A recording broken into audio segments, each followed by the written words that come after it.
खून की प्यासी आत्मा। यह कहानी डर और रहस्य से भरी हुई है, जो एक सुनसान और भूतिया हवेली से जुड़ी है। इस हवेली की दहशत पूरे गांव में फैली हुई थी। लोग कहते थे कि जो भी वहां गया वह कभी वापस नहीं लौटा।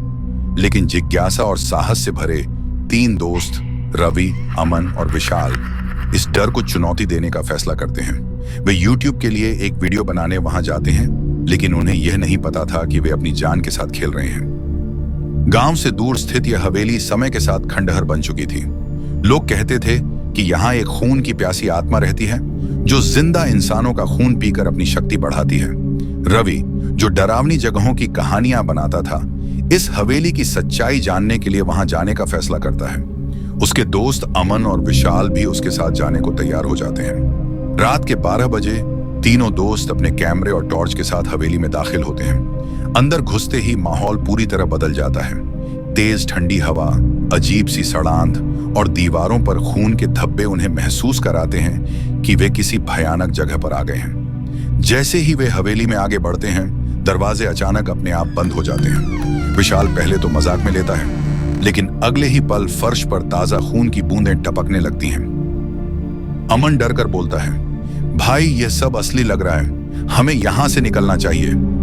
रवि कैमरा ऑन करके आगे बढ़ता है। तभी उन्हें एक भयानक चीख सुनाई देती है। वे इधर उधर देखते हैं, लेकिन कुछ नजर नहीं आता। फिर अचानक एक साया उनकी आंखों के सामने प्रकट होता है। यह साया एक औरत का था, जिसकी आंखें जलती हुई लाल थीं और उसके हाथ खून से सने थे। उसके चेहरे पर एक खतरनाक प्यास थी, खून की प्यास। अभी वे कुछ समझ पाते, इससे पहले ही विशाल के पैर जमीन में जकड़ गए। वह भागने की कोशिश करता है, लेकिन कुछ अदृश्य ताकत ने उसे पकड़ लिया था। अमन घबराकर चिल्लाता है, लेकिन उसकी आवाज गूंजती हुई दब जाती है। आत्मा धीरे धीरे रवि की ओर बढ़ती है और बोलती है, तुम लोग भी उन्हीं की तरह मरोगे जैसे बाकी मरे थे। रवि समझ जाता है कि यह आत्मा उनके खून की प्यासी है। रवि को अचानक याद आता है कि उसकी दादी कहती थी, हनुमान चालीसा का जाप करने से बुरी शक्तियां दूर भागती हैं। वह हिम्मत जुटाकर हनुमान चालीसा पढ़ना शुरू करता है।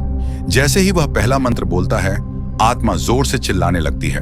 उसकी आंखों से खून निकलने लगता है, हवेली हिलने लगती है और दरवाजे खुल जाते हैं। रवि, अमन और विशाल जैसे तैसे हवेली से बाहर भागते हैं। जब वे गांव पहुंचते हैं तो लोग उनकी हालत देखकर चौंक जाते हैं। लेकिन सबसे अजीब बात यह होती है, जब रवि अपने कैमरे की रिकॉर्डिंग चेक करता है तो उसमें सिर्फ एक ही चीज रिकॉर्ड हुई थी, तुम बच तो गए, पर दोबारा लौटे तो मर जाओगे।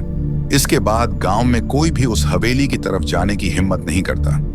लेकिन अब भी हर रात 12 बजे वहां से एक औरत की चीखें सुनाई देती हैं, मानो वह किसी नए शिकार की तलाश में हो, अपने खून की प्यास बुझाने के लिए।